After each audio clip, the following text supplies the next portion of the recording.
All right, everybody, welcome to the 361st edition of the Holy Backboard Podcast. I am Dustin here in Rip City, and I got my man Sage kicking it live and direct from Beaverton, Oregon.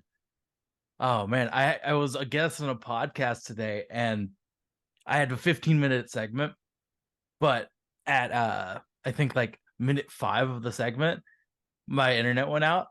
so yeah, I got a thing from Comcast saying that it was a mistake, and then I was like, oh well, I just get to save all my energy for the Holy Backboard. So as it sorry, should be. Ryan.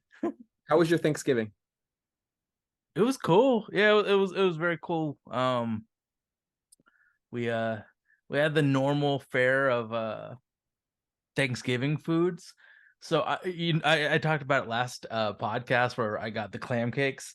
My mom invited people, so she didn't want to share the clam cakes, so we just made like, mashed potatoes, green bean casserole, all the rest of the stuff, and we're gonna save the clam cakes for Christmas when it's just less people competing for them.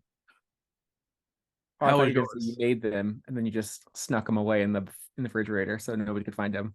No. Yeah, but yeah, my mom was telling me, no, we are not sharing them. And I'm like, all right, well, that's cool. Mine was good. Still finishing up the last bit of some Thanksgiving pie. So I probably got a few days left on that. But other than that, really the leftovers went to good use. The Thanksgiving burritos were exquisite as always. Had some really good mac and cheese. And as Shaedon Sharpe knows, mac and cheese is vital to a Thanksgiving plate. So was glad to have that.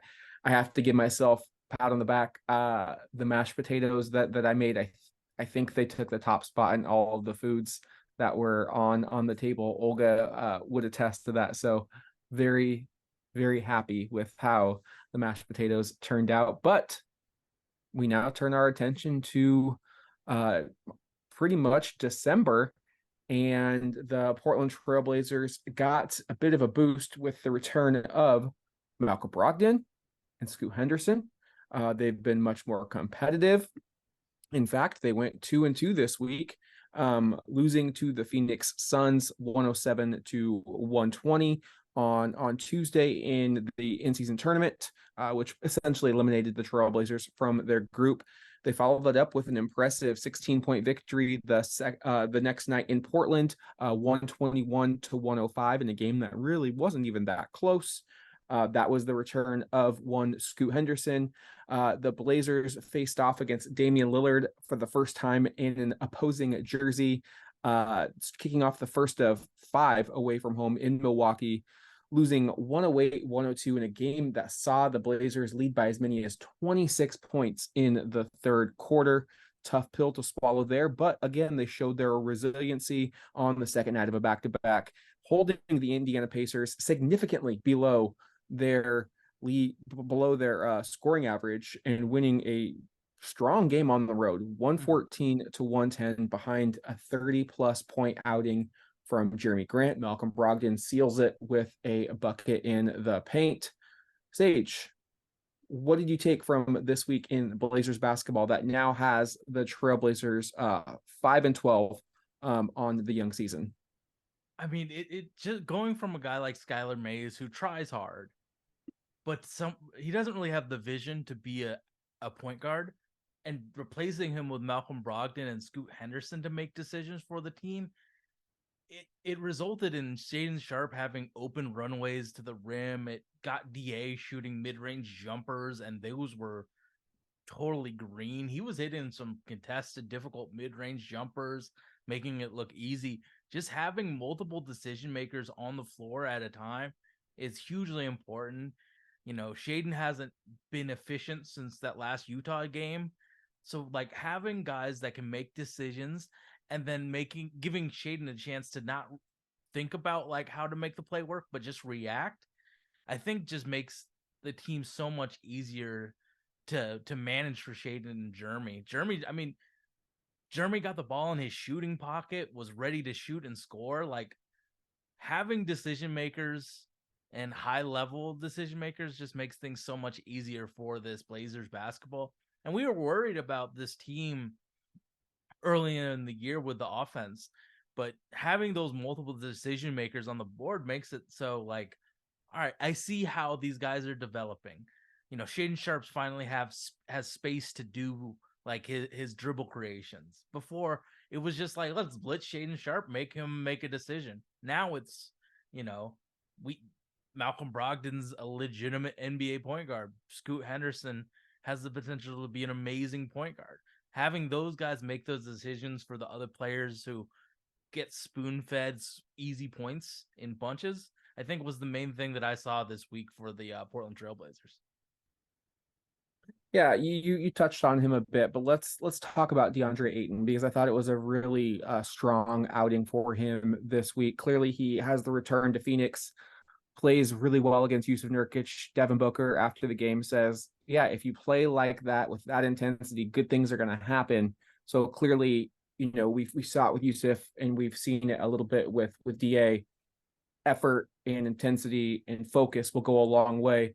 But I also think we're starting to see with better point guard play, you're going to get better DeAndre Ayton, right? They're finding him, aside from the Milwaukee game, which was, I think, another. We'll touch on this, but it was another kind of example of where is Chauncey really the guy to coach this team because you're listening, and for me, I rewatch every game, but in the moment I'm listening to the games and it's down the stretch, it's crunch time. I only really hear two names popping up from Travis Demers, and it's Jeremy Grant and Malcolm Brogdon, each with the ball, ISOing their way to defeat. And you look at it, and DeAndre Ayton, Malcolm Brogdon takes 23 shots, Shaedon gets 19, Jeremy gets 18. DeAndre gets 6 shots. He's 5 for 6. He was having a very positive game, added 13 boards. I think they made an adjustment against Indiana and spoon fed him to the tune of 9 of 13 shooting. So he's getting 22 points. He's still giving you those 13 boards. He's still going to be a menace on the glass. But I think this team needs to prioritize getting DeAndre the ball because he's shown the ability to hit the foul line jumper. He's shown the ability that he can finish off of dribble penetration. We haven't quite seen the lob passing there yet. I think that will come with more Scoot Henderson minutes. There's just needs to be a little bit more diversity and creativity in feeding him the ball because what I've noticed since Malcolm and Scoot's return is the team is much more competitive. But the offense still, to me, feels a little predictable and stagnant where it's, okay, I'm going to drive and then kick, and then the first person who gets the ball is just shooting it, right? There's very little swing. I saw it for the first time in a long time in that Utah game. But it just, that's not the calling card of this team. It's really just going to be simple 5 out, kind of stand in your corner, I'll stand in mine, and whoever decides to get the ball, they're going to make the move. And if you're open, you're going to shoot the ball. There's just really no other counter to, oh, I'm open, but can I work for a better shot? Like that doesn't exist right now in Rip City. And I think that in itself is decreasing the amount of opportunity for DeAndre, because I think he would greatly benefit from just becoming a focal point, and he's being paid as a max player. Obviously, I think that can be debated, but he's shooting so well this year from the floor in all really areas aside from 3-point, which you don't really need him to be up there. So I want to see more of what we saw against Indiana, against Phoenix, where he is maybe not option 1, but he's at least option 2 or 3 because he makes this team better. Bottom line, when he is, I don't think there's times where he's option 4. I think he's option 5 on a lot of I mean, the Milwaukee game specifically. I just don't know if Brogdon and whoever is passing the ball looks for the center in a lot of it just seems like they unless he's going against a team that he has bad feelings about, they didn't really even target him. Like he gets those middies and they're going in, which is great, but he's not even really option 3 at best. Like he's 4 or 5. Well, yeah, normally not 5 because Tumani's in the game, but like he's not really a focal point. He's gonna get those rebounds, and sometimes he's gonna get those the points, but he's probably gonna have like a minimum of 6, a maximum of like 14.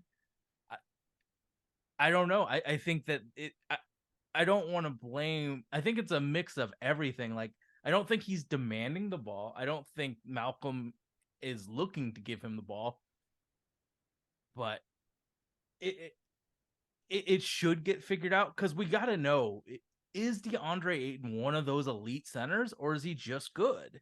So I think that we need to figure it out, but I just don't think with who has the ball in their hands, he's even close to being the option that we get to see. And then there's like sometimes he just doesn't look like he cares. He's just getting rebounds and passing it. I don't know. It's a very weird thing with DeAndre because he kind of has the I don't I wish we did the Chris Paul thing where we got like Chris Paul got Tyson Chandler the ball early to get him motivated to play defense. I like even if DA does something great, we don't reward him a lot. So maybe it's a Chauncey thing, maybe it's a Malcolm thing. The only person that really gives him the ball is Scoot and Shaedon if they front DeAndre. Yeah, I mean, you look at Malcolm, he's taking 16.2 field goals per game, highest since the 21 season in Indiana, where he took 17.5. So currently, it's clearly the second highest amount of field goals he's attempted. He is shooting the worst field goal percentage of his career, 41.2%. Have you seen his layups? They're Yeah, all they're all short. He's exhausted. their old man. He play, he has that old man Wasn't game. Malcolm like 26 in that Indiana year? Like he was a much 28, younger dude with much 28. more bounce in his legs. This version of him is like he should not be doing as much creation. Like he needs to get scaled back. Like it's he is such an improvement over Skylar Mays, but he needs to get scaled back because it's bricking. He's bricking, and I think him playing so many minutes and so many like productive minutes, that also might be a reason why DA is not getting the ball is because Malcolm's just too tired from making decisions. Yeah, I mean, when you watch again, the Blazers are much more competitive with Malcolm Oh, Brogdon. absolutely. I can't state that enough. You go back to the games when it's Skylar versus Malcolm, and it's Portland's in every game with Malcolm, except for opening night in Los Angeles. But when you watch Malcolm, it's a lot of quick decisions, and he's shooting the ball right off of the bat. Like there's not even it's not when you look at his field goal attempts, it could just be like, oh, Dustin, the ball's just getting swung back around to him and he's taking all these grenades. It's not that. When he's shooting, he is at least going quick in the shot clock, and it's like, okay, Malcolm, it's Malcolm time, right? He's It's 3 getting the points or ball. layups. Yeah, and he's deciding to shoot, and that's why he was coming off the bench in Boston. It's why he won Sixth Man of the Year. Traditionally, that goes to one of the better scoring guards in the NBA off the bench, and that's exactly what he did for the Boston Celtics. He put up 15 points, shot 48.5% from the field, 44% from three. Like he had a phenomenal year on a good team, and his role is being changed into something that I don't think suits necessarily him, and I don't This think it version of suits. Malcolm. Yeah, I don't think it suits the Trailblazers as well, and it kind of leads me into my next point.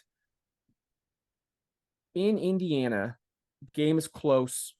Portland goes with their starting lineup aside. They swapped Tumani for Matisse, but there was no Scoot Henderson on the floor to finish the game. There was Scoot in Milwaukee. There wasn't Scoot in Indiana.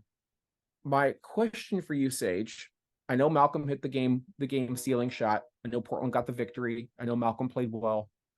But in a season where you, prior to tip-off, you trade away your franchise icon in Damian Lillard, you clearly make it known that this is a rebuild.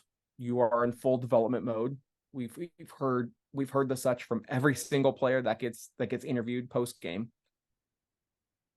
Isn't this the type of season where your number 3 overall pick should kind of be ushered into these situations so that when the games actually matter in a season or two where you're trying to fight for a playoff spot, that Scoot has these experiences under his belt? Like, to me, I was a little bit disappointed to not have him be there, ball in his hands. And if he messes up, I am okay with that, because again, you can't develop on the sidelines. You can't develop standing in the corner. You can develop firsthand experience. Well, I think Chauncey Billups isn't thinking long term about this. He's thinking extraordinarily short term because good chance he gets fired. So why should he try and help the future Blazers? He's thinking about now and winning games. Second, I think TJ McConnell got both of our young star guards in their feelings, because he played like 8 minutes, and then Shaedon Sharpe pushed him. Scoot Henderson pushed. I don't know if he was in the right mind to play basketball, because he was just he was irritated by TJ McConnell. So maybe that was the reason. But Chauncey Billups, number one, is just not thinking about the future of the team. He's thinking about, can I stay another year? And maybe winning games is the key for me staying another year. So yeah, I would have preferred Scoot to be there, but it's Chauncey Billups fighting for his potential career. So I get why he thinks Malcolm Brogdon would put him in a better position for the now. I'm I mean, yeah, starting to you're, think you're, you're Scoot. right. You see coaches lean on their veteran, especially coaches who probably don't feel like they have the most job security. But I Everybody in thought, Portland hates him. He definitely feels the hotness of the seat. yeah, but I would say that, we're starting to see flashes from Scoot, and it was really a boost to my fandom that he returned against Utah, because when you're rebuilding, you need to see those lottery picks out there. I mean, that's really what it's all about, because that's why you're rebuilding. You're essentially identifying these young talented players and saying, we view you as foundational building blocks, and to finally get them back on the court and to see what they have to offer was really fulfilling and refreshing. And as you all know, I watched the away feeds, and even the Utah feed. It was Scoot's first game back, 7 assists, only shot 1 of 7 from the floor. But Thurl Bailey, their not their play-by-play, their analyst, Their color guy. was he was just talking about the Scoot Henderson effect. Like, he's getting the ball, he's pushing the tempo. Like, you have to identify that, you have to account for that. And his first time on the court against Utah, it didn't result. You look at the box score, it's not going to register anything. But he gets the ball, he gets to a strong hand, he's basically foul line extended, and he jumps like he's going to shoot his mid-range shot. 2 defenders hop out at him, and he does a jump pass right to Jabari Walker, and it just spoon-fed Jabari. He didn't finish the bucket, but that's the type of skill set that Scoot offers that really nobody else provides for the Blazers. And he's finally starting to hit his 3-point shot. He's 5 for his last 7, which is just wonderful for him. Some off the catch, some off the dribble. Do you Some do you like Scoot's shot? Like the form? Do you think the form is fine? You know what? When you see Tyrese Halliburton shoot like he does, but it goes in. Absolutely. I mean, in You see Desmond you Bain see Sean hits all. Marion. Like, Yeah. all I care about, does it go in the basket, right? Like, if it's I think that he might have a rhythm problem, because I think most of his made threes are off ball, like him dribbling the ball in his bands and pulling up. I don't think he has the rhythm down, muscle memory wise, to be a catch and shoot shooter. I think he's right now just a pull up shooter, because every 3-pointer I remember him making is off the pull up variety. Like when Dame was guarding him, he had rhythm dribbles and shot. I really think that he kind of has that Killian Hayes, doesn't have the rhythm to grab the ball in his shooting pocket and shoot. I think he needs to have that dribble, and that I feel like his shot is much more clean, and form is better when he's on the dribble pull up instead of the catch and shoot. That's just something I've recognized in the the times where he's actually making threes. I think they're all in the dribble And the drive. good thing is he's 19, and that's why I want to see him out there as much as possible to work on all of these, flaws that he may How many have. times do you think he really got to catch and shoot threes either? And all of his all he could like he wants to go downhill. Well, it's also the G League Ignite. Like Yeah. we're seeing it this year with them. When you bring in players just trying to get to the NBA, you're not going to really build a lot of chemistry or offensive ball movement. It's going to be a lot of isolation and And your then turn, my in turn. Marietta, Georgia, do you really think there's a good, you know, connector piece to get him catch and shoot shot? I just don't think he's that used to doing that No. action. So like the Um, off the dribble is like this looks like an actual shooter. He kind of needs some space to do it, but he's hitting these shots. Question for you. I know it's 8 games in for Scoot Henderson. Not going to talk about the shot. Not going to talk about the percentage. I think the 3-pointer will take care of itself. When we watched tape of him at the G League and in high school, he had an explosion. He had a burst athletically. I sent you a clip of when he finished that lob from Thibault, and it was just a little bit of a layup. Like we haven't seen him hit the gas and just burst vertically into the air like a Derrick Rose or a Russell Westbrook. Was his athleticism oversold? Do you think it's a No, I think confidence that clip that you issue? sent me was kind of Matisse's fault for a bad pass too. I have Okay, no I regardless of that, but like do you think we just haven't seen it yet? Because I'm waiting for the athleticism in the NBA level to pop, and I haven't seen Are that you yet. talking about jumping ability athletically or speed? Because we've definitely seen the speed. We've seen the speed in the open court, but not as much like from If three are we point just line talking in. vertically? Because yeah, Vertically a little bit too. Yeah, I want to. well, Do you think it's a confidence issue where he's just like no, still I think trying to it's a figure everything spacing out? issue. I think it's a spacing issue like 99.9999%. Our spacing's horrible all the time. So how can you explode into a dunk when there's three people you're trying to score over? So yeah, like that clip that you sent me, Matisse threw the lob and he met the dude in the air. So it wasn't as exciting as it could be. No, I'm not really worried about his athleticism and the once it's a team with shooters that opposing teams respect, it's going to be a lot easier. I mean, like right now, I think Reith is our best shooter. Like the teams respect Reith the best out of everyone. You see Jeremy Grant get wide open jumpers, but last game against who's the team we played last time? Indiana. Indiana. I remembered the yellow, so it was either the Nuggets or the Pacers. When Reef got it at the top of the three, they ran out at him. I don't see any of that respect from any of our other players. So even if it's looking better, I think that once it's an open, once there's openings to drive, I think that you'll see the athleticism. But I definitely see the speed. Like even in these less than ideal spacing conditions, I see the speed very very clearly. Um, but maybe I think the vertical pop will sort itself out when there isn't like three people that he's competing with. And I mean, I see him do like Euro steps and his face is hit at the rim height. So I think that was just a bad pass and he wasn't expecting Matisse to throw the lob because because the defender was going back and he was towards Scoot more so than he was Matisse. It should have probably been Matisse getting a layup.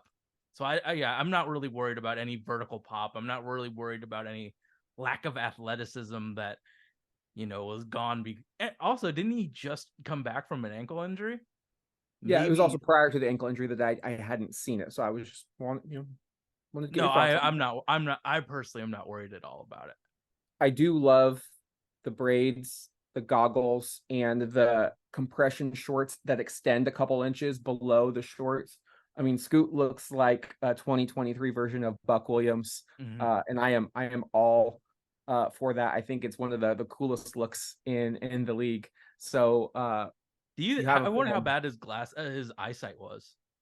They said it. Oh yeah, because he did have contact Contacts. put in. So that's As interesting. two spectacled men, Like I I dude, can't I can't see. even play video game. Like my computer is my TV is right here. Like I can touch it from where I'm sitting. If I have a thing on Twitch where if people wanted to donate, I'd play video games without it. Like I know that you're wearing yellow, but I don't really know where you are on my screen.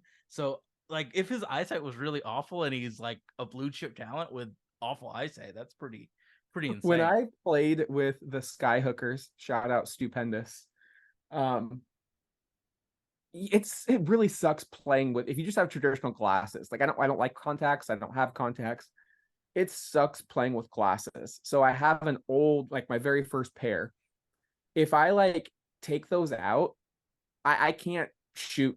Like it's Yeah. hard. The rim is fuzzy. Like I don't, and I put even if I put on my original prescription, I'm like, oh, that's where it needs to go. Like there's just it's night and day. So if Scoot's vision is enhanced, more power to him, and I hope He's that is shooting like a at a pretty good rate with the glasses on too. So it's that might be an issue, he's but shooting 5 of 10 from three with the glasses. 5 of his mhm. last 7 to And be I bet exact. most of those makes are off the pull up variety. I saw a few off the catch and shoot when I was watching. Really? I really think that it might be a lack of experience issue on the catch and shoots. I think it's also mental, right? Yeah. I mean, if you look at any sport right now, I'm a big Ducks fan. Camden Lewis is our kicker, used to be completely reliable. Although it wasn't his fault, we lost against the Huskies. He missed a game tying, pretty easy sub 40-yard field goal. Ever since then, he has just been so inconsistent unless it's just like a bunny field goal. And it's completely all in his head. And he's you get in your head, it really takes away from your ability just to kind of, okay, this is muscle memory. This is what I do. I think with Scoot, the great thing is he's continued to shoot, but Mm-hmm. There's no Ben Simmons to his game. there's no Ben Simmons, but I think he definitely would tell you that he knows what he was 2 for 24 to Mm-hmm. start the season, something along those lines. So hopefully he kind of is off the schneid and he's like, okay, I got my 5 of my last 7. Like I can do this now. You see the ball go through the net and you feel more comfortable. Hopefully that will work. Last thing on Scoop before we Oh, move on. okay. I think he's playing off ball too much. Yeah. I Yeah. don't love the pairing with Malcolm Brogdon. Um, like you have a 19-year-old point guard coming into the NBA playing major rotational minutes. I think that's hard enough in itself. On ball is where he needs to start to grow. And then I think once he starts to get a handle on that, then you can play him off ball a little bit more. But to come, I mean, it's like you're starting a job as a construction worker, and they're saying, oh, no, we also want you to do accounting too. Like, go do accounting, but you're also going to be a construction worker. Like, they're on and off ball are two completely different animals and you're asking him to do something that is more of a weakness than a strength. And again, we're in a developmental season, so I want to see the ball in his hands. Malcolm Brogdon is more than capable of playing off ball, given how well he can shoot the ball from downtown. I just think the off ball will come in time. On ball is where he needs those reps It seems much like you're more. discussing a guy that's trying to win games to keep his job, so he's not going to give But it I to think it the makes the rookie. Blazers better to win games, though. That's the I think I it helps get it, but everybody. Chauncey Billups thinks Malcolm Brogdon gives him a better chance today, November 28th, at winning games than Scoot Henderson, right? Like that's the thing. But I agree that he probably needs to be on. But I love the way that he isn't like they've been doing this kind of weird weave where he like goes diagonal down the court and then either Shaedon or Jeremy weaves behind him and he dumps it off to them and then they have a full running start at the basket. So I'm liking the little pivots that they're doing with Scoot off ball because on ball with he's such a willing passer that they're willing to do some weird like two-man weave type of actions on the in half court. So I like that he is such a willing passer, but yeah, he probably needs to just get all the PT he possibly can with the ball in his hands. But I think that it's really just Chauncey Billups like I'm screwed if I don't make if I don't win games, which I think is just a bad risk, risk analysis. He's probably losing his job in the next calendar year, but he's kind of doing us a disservice by not putting the ball in Scoot's hands. But I, yeah, I have no issues with what Scoot's doing. Like, I think he's just doing it all right. I think that he might be on a reason he didn't finish the game. Do you think he's on an internal minutes restriction from the leg injury that took him out for 2 full weeks? Do you think that they might have had him on a 22-minute restriction where Chauncey's actually respecting the said restriction? Like, maybe that's another issue of why he's not playing as much as we would like, especially in those final 5. I mean, he played 27 minutes against the Bucks, and he played 22 against the Pacers. I don't know. Maybe that it's a thing where oh, we're competing against the Bucks. I'm gonna play Scoot. Oh shit, he had a 24-minute restriction. Okay, I'll make sure he doesn't. Coaching brain is. I don't know, man. The fact that we don't get the information in general sucks, but coaches in general are dirty liars about minutes and restrictions and stuff like that. So maybe it's one of those where they have a restriction that Chauncey violated game against the Bucks and couldn't against the Pace. I don't know, man.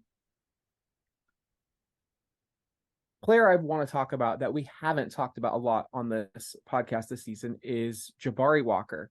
I just enjoy when he's out there. Mm-hmm. If I were I like to do these Gen Z comparisons of older players, and specifically Portland Trailblazer players. He reminds me so much of a Gen Z version of Brian Grant. I know a lot of people think of the Brian Grant in 2000 that was a little bit bigger, a little bit more banged up with his knees going up against Shaq. He reminds me of the 99 version, the one that started, the one that went toe-to-toe with Karl Malone. He got the cut over the eye, a little bit more bouncier. Jabari really has filled out this summer. He looks like he has an NBA body. He's always around the rim. He's always hustling. He has shown the ability to hit the jump shot, and why I say he's Gen Z version, because he's extended the range out to the 3. I just love his activity. I don't know if he's ever going to be a starter in this league, but I think every team needs Jabari Walker, and I really want to continue to see his minutes elevate. When DA was out against Utah, there were more minutes available. He puts up 19 points and 10 rebounds, gives you 2 assists, 2 steals in 28 minutes, shot 2 of 3 from downtown, plus 50% from the field. Especially when you're going through a rebuild and you're going to have a lot of losses, to know you can count on someone to bring the energy and to know their role. He's just kind of been so refreshing to watch. He's also a player who's just not going to think me first, right? He'll make the pass if it's there. He'll shoot the shot if that's what the read calls for. What have you seen from Jabari this year? Because as someone who came from a late 2nd round pick, he is. It's an enormous value for him. He should be a junior in college right now too. Mm-hmm. I mean, he's done a lot, especially body mechanics. He used to have an incredible hitch in his game. Now I think that he looks more fluid. Yeah, he looks good. He's kind of, I don't know if I actually said it on the Holy Backward or I just said it to you. I wanted PJ Washington because of his versatility. He could play the 4, he can play the 5. I don't know, we didn't know who was going to be our center this year. But I wanted a guy that could play the 4 or the 5, switch it up, stretch the floor, play big body ball. Jabari could be that version of PJ Washington for us. I just wish that he got a guaranteed amount of minutes instead of him playing 25 one day, 16 the other, 14, 23. If he could be our third big off the third big on our team, I think that would be huge. I just don't like us playing with his minutes so much because he does give us a lot of good basketball. I mean, he might be 6'9", he could be 6'7", but the fact is he uses his body really, really well to make impact plays, whether it be rebounding or boxing out. I really would feel comfortable with him being our third big. Like he's been excellent. I mean, I trust him so much more than most of the players on our team. So Jabari's been fantastic. The way that he's changed his body, the way that he uses his body to create issues for the opposing team. He can shoot. I just wish that he would know his personnel on the floor a little bit more, because sometimes he posts up when DeAndre Ayton's right there. But I think that he's really, really a very skilled, very good player. But I definitely could see him. If DA gets into foul trouble, we don't really worry about it because he can play that five. I love the versatility too. Couple of quick shouts. Tumani starting to show the ability to shoot the ball. Like before, it was like he was invisible. He's at least shooting the basketball. He had a really nice dunk over Chet Holmgren to start the game against the Thunder. I am appreciative of that because that's what I asked for.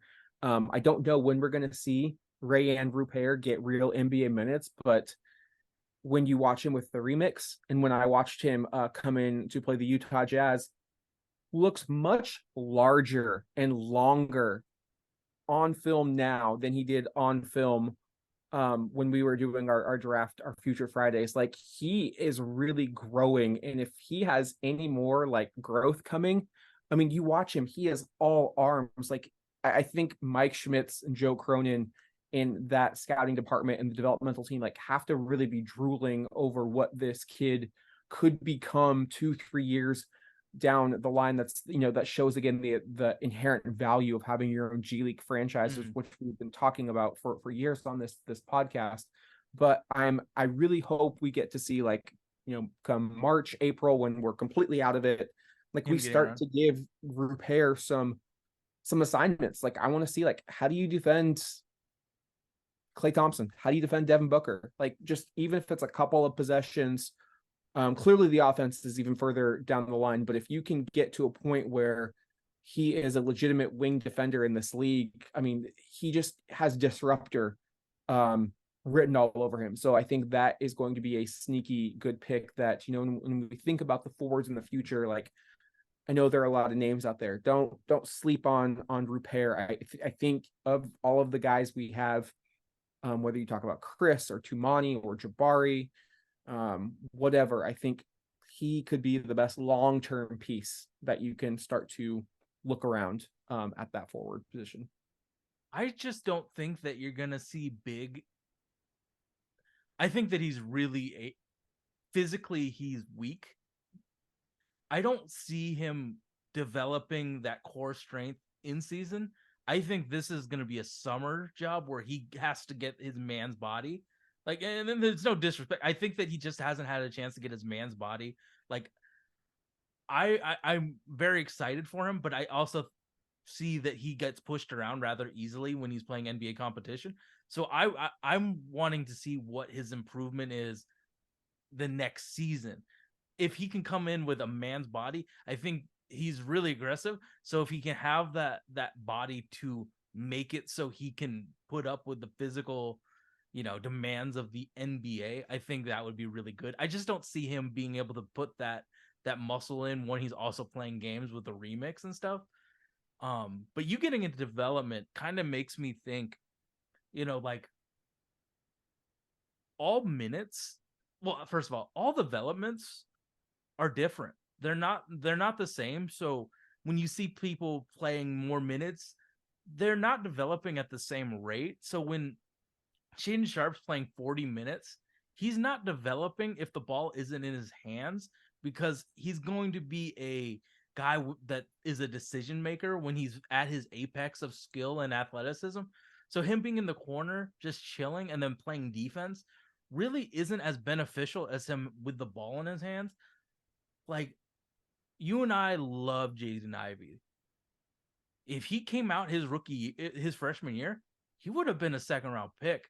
But the fact is, his development track was 2 years, and he was a good player. Carmelo Anthony came into the Syracuse and was great. So everyone's development tracks are different. And then when I'm looking at guys like Shaedon Sharpe, his minutes on the floor should be way more valuable with the ball in his hands. Every player in the NBA has a different like quality of minute. Like Joker is the best player per minute. I really wish that we would turn Shaedon's minutes down, but put the level of the responsibility in his hands up. Because there's times, Quality over quantity. yeah, like those first 3 quarters, you never hear Shaedon Sharpe's name. Like it's very rare. All of it happens in the fourth quarter. I really wish the Blazers would turn down how many minutes he plays, but just give him more responsibility in every minute that he plays, because I think it's way more valuable for him to have the ball in his hands in these minutes. Like if Scoot's off the floor, he should have the ball more. But like it's just it's kind of weird to like I know like everyone wishes they were developing at the same rate, but you know, they don't. Everyone is individualized with how they improve in everything basically. So I really wish that the Blazers would think about, yeah, we're playing Shaedon Sharpe 40 minutes, but he's not really doing anything for 34 minutes of this time. Maybe we should not, maybe we should put him on the bench a little bit more and let him run the offense and not stick him in a corner where he just has his hands up waiting for someone to get past the ball that won't until the Yeah, last 6 minutes. You mentioned Shaedon, and I think this year has been. I'm sure he's enjoying getting the playing time, but I also think I think there's probably a lot of internal frustration. One, he's not shooting the ball well. I still think there's something to be said about that thumb injury because it happened with him last year around the same time of the season as well. Apparently he's not even on the injury report, so hopefully it's Dirty, something dirty lying coaches, man. so hopefully that's something that heals by itself. But we talked about it last week, and there's just a lack of playmaking on this team, a lack of spacing and a lack of playmaking. And when you have a player like Shaedon who excels off the ball, who excels in transition, you you need to give him a runway, just like we talked about with Scoot. Like if the paint is packed, like there's really nowhere to go, and if you're not hitting your jump shot, you're going to be taken out of the game. Like I think I was telling you this when we were talking about the draft. Like I really want to prioritize playmaking because we're trying to turn Shaedon into one, and he's made some good decisions. But aside from him, it's really just Scoot Henderson. Like you need more playmakers. And I was listening to another podcast, I believe it was Zach Lowe, and he had a Thunder analyst on, and they kept talking about all of the playmakers that OKC has. And Zach was talking about, they keep drafting these playmakers, and I'm wondering how it's going to fit. How do you have so many playmakers on the court at the same time? And this is obviously pre-Josh Giddey news, and it's also disgusting that he is still playing while the investigation is unfolding. Him and Miles Bridges, but yes, Miles Bridges should be banned. So that's my sidebar. But OKC works so well because they have unselfish players. They have players who look to set up others, and you can't defend a team when everybody can really make a play, right? It's so hard for a defense to say, oh, I don't have to close out on this person because they can't shoot, or I can close out on this person because I know they can't put the ball on the floor and they can't they can't make a quick high level decision, right? It's what we've always talked about. How do we get that player in the middle of the floor to make that quick decision the way Golden State has Draymond, doing that all the time? Portland needs somebody else that can really, one, take the ball handling responsibilities away from Shaedon, give him some time to operate, but you need players that are going to help him get easier looks. And it's going to open up everything when you get more ball handlers, more playmakers, more decision makers, people who just have really high IQs. And that's really what this team, I think, severely lacks. Well, I mean, just think about it. In the playoffs, like, how did the opposing teams stop Chris Paul? They get the ball out of his hands, and JJ Redick and Blake Griffin at the time couldn't really, or DeAndre couldn't really make a play for anybody else. So if you have multiple guys that are high level basketball IQ guys that can make plays, makes it easier for everybody. I mean, of course we want Scoot to feel empowered, but we also want to make it easier for him to be a successful player in this league. So yeah, I think having the IQ and the feel for the game is very much, a thing that we need to look for in the future. I also think that we need spacers as well. I think those are the two things. Like we're at Shaedon's peak, he's gonna be an elite defender.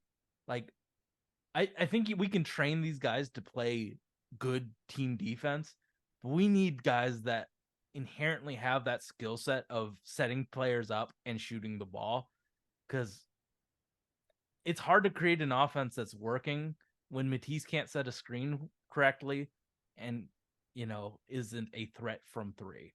So I think we just need guys that can have high feel and can shoot. Before we go into the week's upcoming games, quick shout out to Jeremy Grant, who's playing the best ball of the young season. Over his last 4 games, he's tallied 26, 30, 22, and 34 points. He is shooting a scalding hot 16 of 23 from 3 over his last 4 games. He even found time to hand out 6 assists in Phoenix, 4 assists against Utah. He pulled down 7 boards against the Pacers, which go along with 3 blocks that game. He's not really turning the ball over. I think he is probably right now, we talk about DeAndre early on in the episode, but I think he's been the biggest benefactor of having Malcolm Brogdon and Scoot Henderson back on the floor to take those ball handling, take those decision making, take those isolation options off of his plate, and really just let him catch and shoot, get into the pocket. I mean, you saw, especially in the Indiana game, just walking into threes, really off of the fast break, off of the dribble penetration, off of the swing. You're still pro move Grant for first round picks, right? I mean, I just did a Blazers rebuild and I traded him for Tari Eason and picks. So yeah, but I think that he's doing really well. But I agree. I can definitely live with this version of Jeremy where he's not taking 20 attempts a night. The attempts are coming within the flow of the offense. Like Jeremy being asked to be the number 1 option, including the ball handling responsibilities, is not a good time. Like I want no part of that. But if he's okay being a secondary or even a tertiary option, which is going to have to be the case when you bring in a guy like Anthony Simons back, so then you got your logjam back again at the guard position. You're going to need him to be more of that catch and shoot guy. And I think that's really where he thrives. The data suggests as much when you look at his career when he's, 3-4 option rather than a 1-2 option. So I was listening to, again, Brian's podcast earlier that I wasn't able to do my part for.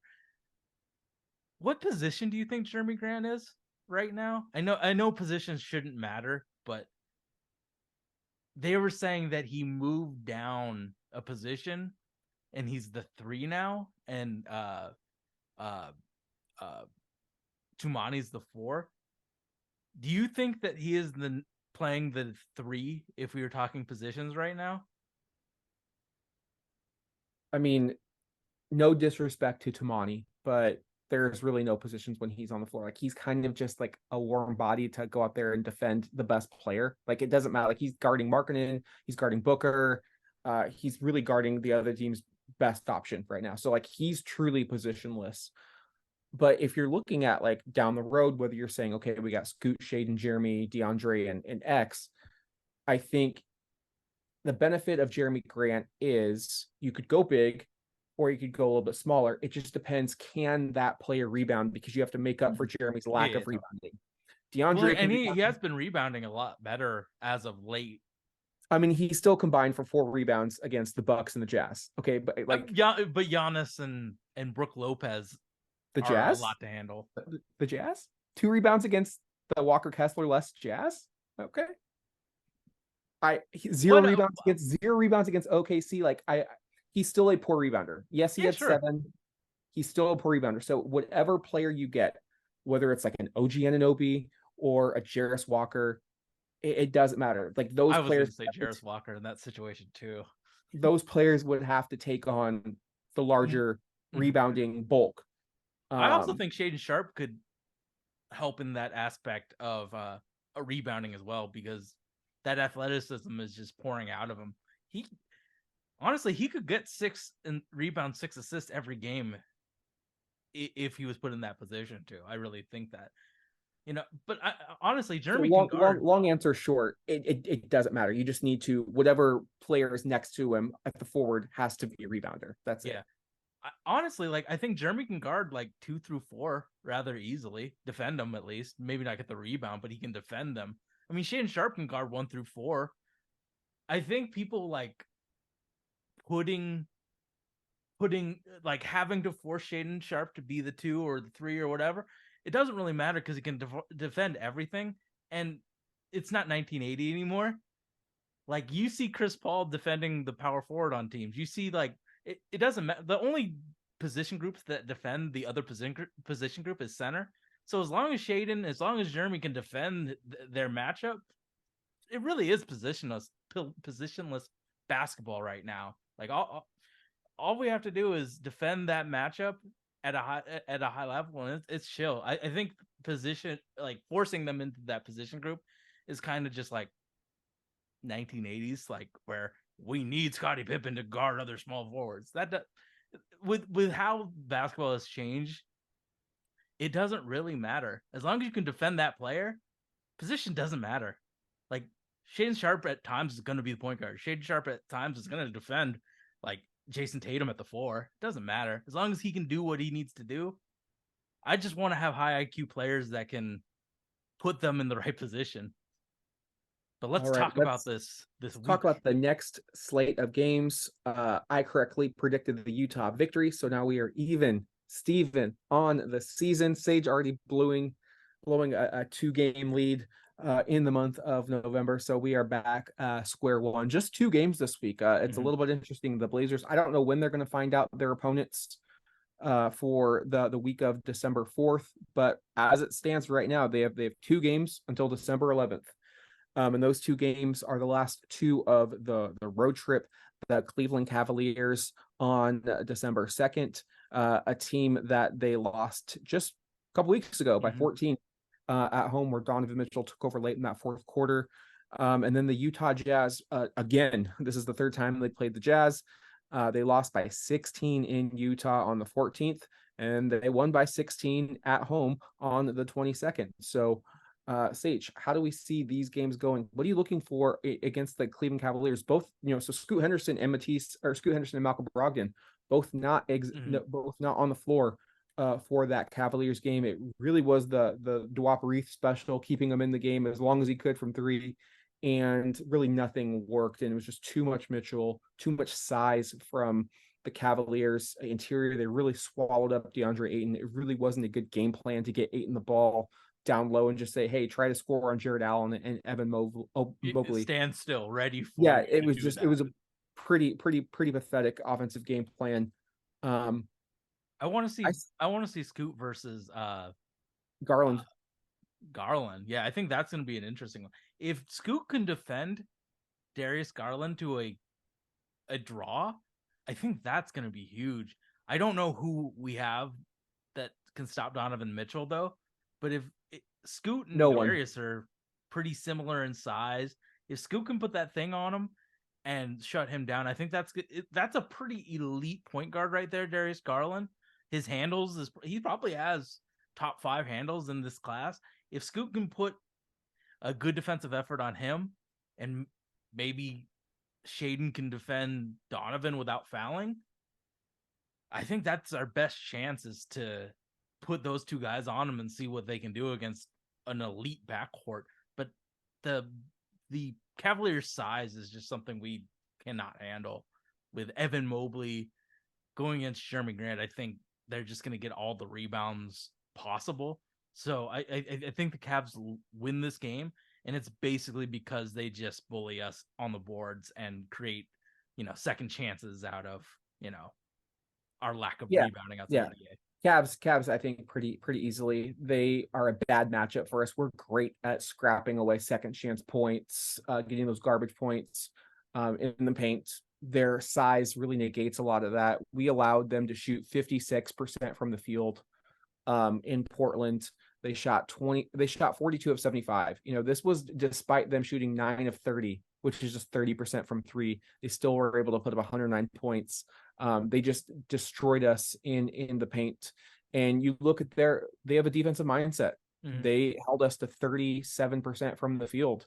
34 of 91. Like that's terrible. We just really could not get clean looks all game long. Nobody really shot the ball well that game. DeAndre shot 3 of 10. Jeremy Grant was 7 of 17. Shaedon 2 of 12. They're just a good defensive team. They're a really good defensive team. I think for Portland to win, you're going to have to see a lot of the same things they did against Indiana, where it was getting Jeremy Grant's open looks. You have to hope he continues his hot start. And then I think you need somebody, whether it's a Scoot or Shaedon, to have another 20-point performance that can accompany. But Indiana's like the worst defense. Cleveland. I agree. Yeah, that's why I say it's not a good matchup. No, it's not a good matchup at all. And I don't think you're going to get the production from Ayton like that you did against Indiana that you're going to get in Cleveland, and that was probably the accompanying score that Portland would need to get this victory. And now the Jazz, for the third time in as many weeks, the Utah Jazz are right ahead of Portland in the standings. They are 6-11 on the season. The thing about the Jazz, they're terrible away from home, 1-7. It doesn't matter if Jerry Sloan's the head coach or not. Must be a Utah Jazz rite of passage. But despite being a young team, they are still plus 500, 5-4 in Utah at the Delta Center, a place that's always been a tough place for Portland to get a victory. Even though Portland and Utah have played twice so far this year, it's hard to compare this one apples to apples, because you look at the Tuesday game on November 14th, Portland without Malcolm and Scoot. And then you look at the Wednesday on November 22nd, Portland didn't have DeAndre Ayton. Walker Kessler missed both those games. I'm not entirely sure if he's going to be back. They're still starting Keontae George. They Lowry's go small. Injured. They go small. I thought the key for them. So you said Lowry is injured. Yeah, his hamstring. So he's gonna miss 2 games. He is out. He missed yesterday's game against the Pelicans for sure. So underdog Fantasy's NBA thing gives all the injury things. So they say his hamstring is out for at least 2 more games. So honestly, I could say that we can project that Lowry's out for this game. Yeah, hamstrings are nothing you want to mess with. Exactly. I think we can safely project him out for this game, and I think that's huge because he's an all-star. But Utah goes traditional because it looks like Walker Kessler is back, and then John Collins moves back to his traditional 4. And I really thought the key difference, if you want to identify apples to apples between the two games, was John Collins. He was much more dominant in Utah. You could see it was free flowing. If you look at his numbers, he was phenomenal. 14 points, 10 rebounds, shot 40% from downtown, 3 blocks, a steal.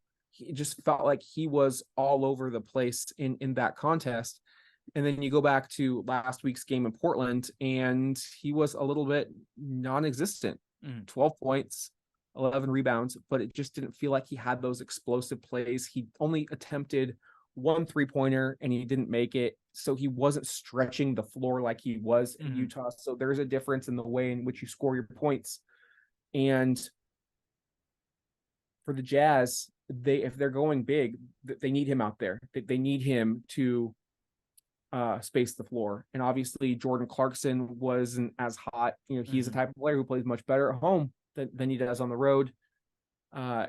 It's going to be a tough one. I'm going to pick Utah because they're at home. I would pick Portland if Portland was at home. This is traditionally throughout history been a home dominant series.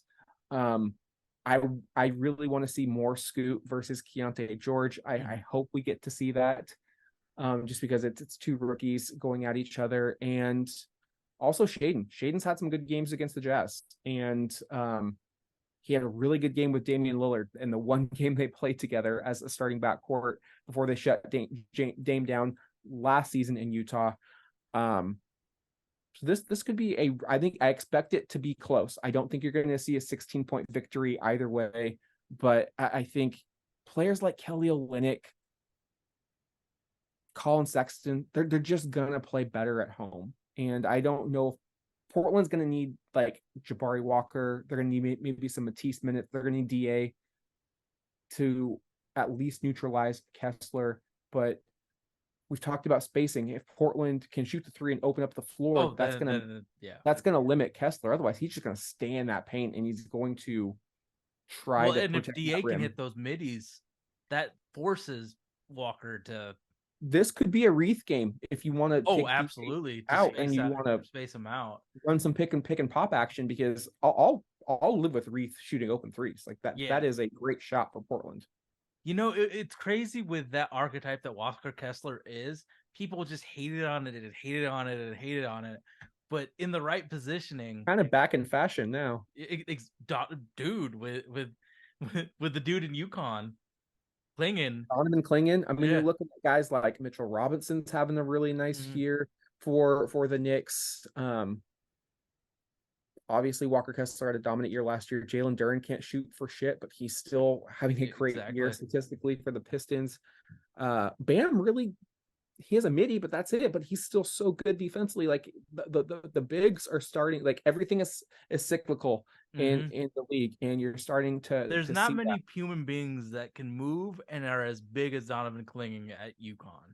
I don't think that we're going to draft him, but I think that he's going to have a pretty awesome career in the NBA because of those two things.